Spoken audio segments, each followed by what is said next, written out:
আমার মনে পড়ে আমি যখন পড়াশোনা করতাম, সায়েন্সে পড়তাম, ল্যাবরেটরিতে গিয়ে সে কেঁচো কাটতে হতো, কচু কাটতে হতো, ব্যাঙ কাটতে হতো, কত সূক্ষ্ম কোষ কি কি আছে।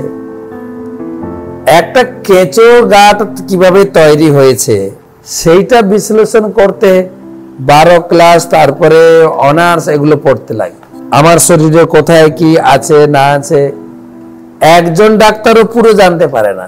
এমবিবিএস তো জেনারেল ডিগ্রি, তারপরে স্পেশালিটি করতে গেলে ইএনটি, নাক কাল গলা, আই স্পেশালিস্ট, চুলের হেয়ার স্পেশালিস্ট, স্কিন, হাড্ডি, অর্থোপেডিক, তারপরে প্যাথোলজি, কত সেকশন।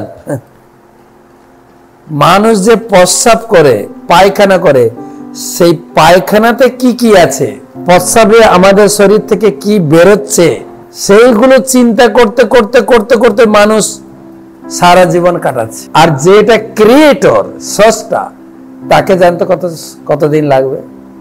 দেবতারা বলছে, আরে মশাই আমরা কি করে জানবো,